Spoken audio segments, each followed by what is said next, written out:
Hello again, this is Mr. Bosmer from Colonial Christian School in beautiful Homestead, Florida.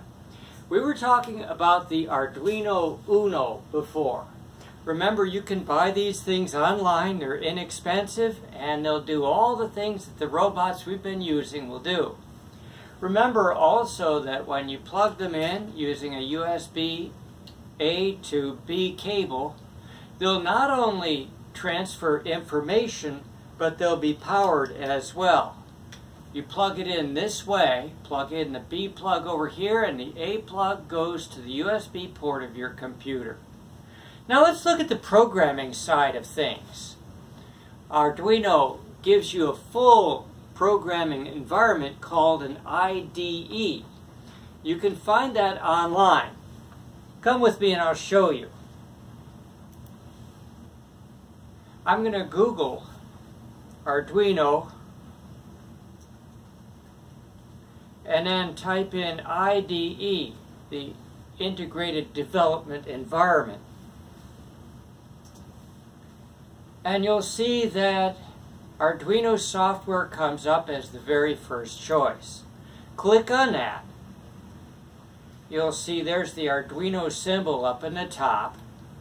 As we scroll down here, you'll see it gives you several choices. You can run your Arduino on Windows or Mac or several Linux versions. I'm going to choose the Windows option. It's the most common option for most people's home computers. Now, here they're allowing you to contribute money if you like to Arduino. If you go to just download and you click that, it will download the Arduino software. Let me take you into the Arduino software now. This is what the Arduino software looks like when you bring it up. If you look at the screen, one of the most interesting and powerful things about Arduino software is the number of examples that they provide. So I want to show you how to pull up examples.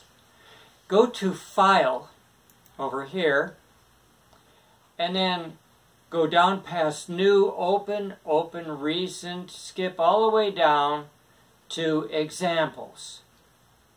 A sidebar will show up. Go over to the sidebar and we're going to choose Basics. And down here is a program named Blink. The Arduino Uno has a built-in LED right here. This LED is connected up to port number 13. The commands will look a little different, but all the programming is pretty much the same. If you look at the code with me, you'll see there are a whole series of comments. It talks about who programmed it, when they programmed it. Down here, look at this LED built in. That's equal to the number 13. You set the pin mode to output, so LED built in is now set to output, the same way that we did with the MIT software. Now we're in the loop down here. It says digital write.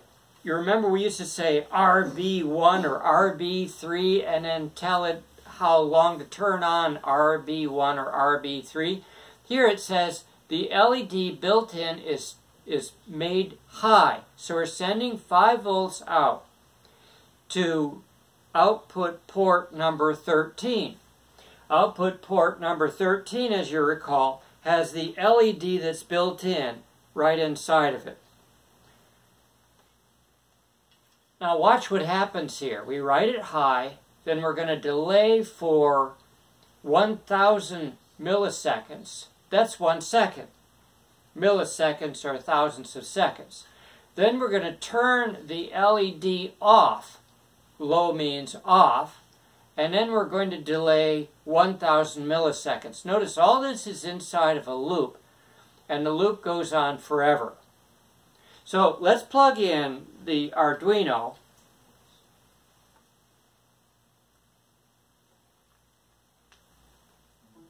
Okay, the Arduino is on, and I'm going to change the delay here from 1000 to 30.